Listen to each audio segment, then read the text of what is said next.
මේක තමයි ඔක්තෝබර් මාසේ 27 නේද? 27 ඔක්තෝබර් 27 මේක ගැලවුණේ. සාමාන්‍ය අපේ රටේ විපතක් එනවා නම් මොනවා හරි තැනක පෙර නිමිත්තක් පෙර ලකුණක් වෙන්නේ. මේ ඕවා අපි කියන්නේ නෑ කිව්වොත් එහෙම ඉතින් මේ ප්‍රශ්නේ. හැබැයි මිනිස්සු කියලා තියෙනවා. මම කියන්නේ මේක අවුරුදු 2100ක් පරණයි. රාජ්‍ය තිස්ස කියලා කියන්නේ සද්දා තිස්සගේ පුතා හදලා තියෙනවා. දැන් අර චෛත්‍ය ඔක්කොම ගිලා බෑලා වටේටම. කවුරුවත් දැකන මුරකාරයා එන්නෙම මෙහෙට බං කොහෙද টয়ලට් යන්නේ කියලා බලන්න. අයි දාන්න පුළුවන් නඩුවක්. බලක් හාලා දැම්මොත් එන්නේ. රාජ්‍යයන් දුන්න හරියි. ඉතින් චෛත්‍යයේ මුල් ඇදලාලු බදාම ගල. බදාම ගැලවෙන්නේ කාපියෝ. එළවි චින්දත්. ඔය දෙදස් ගන්න තිබ්බා මේ ඔන්නේ. මේ තියෙන්නේ ඔය ගල් ඉතින් අර අපිට තාප්පෙට ගෙනපුවානේ. අයි මතක නැද්ද මුල් ගල් තිබ්බ 2014. ඔයන් තිබ්බේ. ආදරෙන්න බැරි. මතකයි ඈ?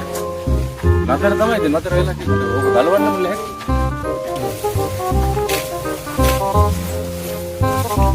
පුරුවදින් මේ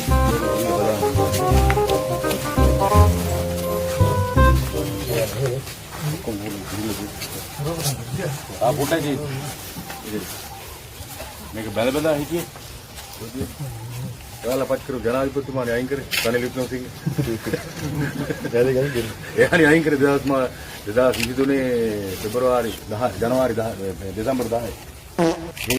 ඕම් බලහන් මිහින්තලේ හාමුදුරුවන්ගේ තරම ඈ මේ වීඩියෝ එක මං කලින් බලලා තියෙනවා. මට හම්බෙනකන් හිටියේ දාන්න. බලහන්කෝ මේ ඩයල් එක අඳුරනවාද කියලා. ඒද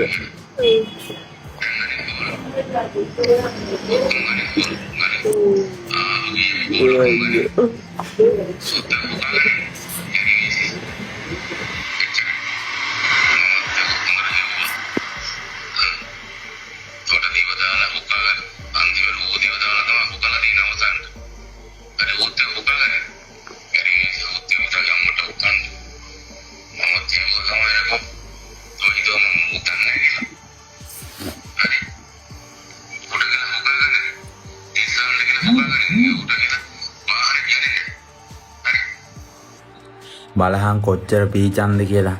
කොච්චර චාටර්ද බලහන්කෝ මේ ලංකාවට මිහිඳු මහරහතන් වහන්සේ වැඩම කරපු තැන බුද්ධඝම පටන් ගත්තු තැන මෙච්චර උතුම් තැනක මේ වගේ හරකෙද්ද මේ වගේ මොකද්ද මම මේ මුන්ට කියන්නේ. මට වචන එනවා හරිද?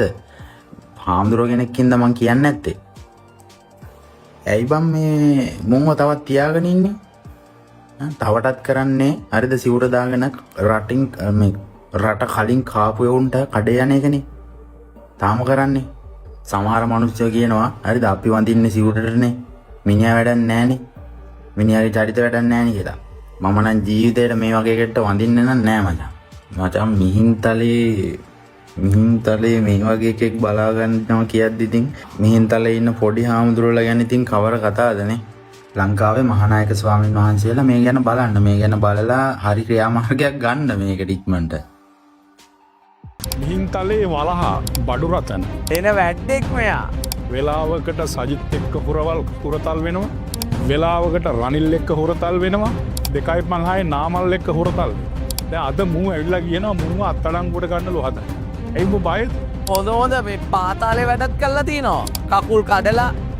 හරි ඔබ වැරදි කරලා නැත්තම් බය වෙන්න ඕනේ නැහැ. පෞගේ ආණ්ඩු තිබිච්ච කාලේ මුන්ගේ බලය තිබිච්ච කාලේ කරපුවා මුගේ වැඩ මේවා පින්තූර තියෙන මං උඩින් දාන්නම් මේවා ඇත්ත කතා මේවා. අජිත් එදිරිසිංහ ඌ අහිංසකෙක් ඉන්නේ දුප්පත් මිනිහෙන්. පාතාලේ ගොන්ස්ලා දාලා ඒ මිනිස්යාව ගෙනහිල්ලා මිනිහට ගහලා ඉල ඇට තලලා කකුල් කඩලා ජනාධිපතිතුමනි ඇත්තරම පව් ඒ මිනිස්සු. මගේ පවුලක්ම ඉන්නවා.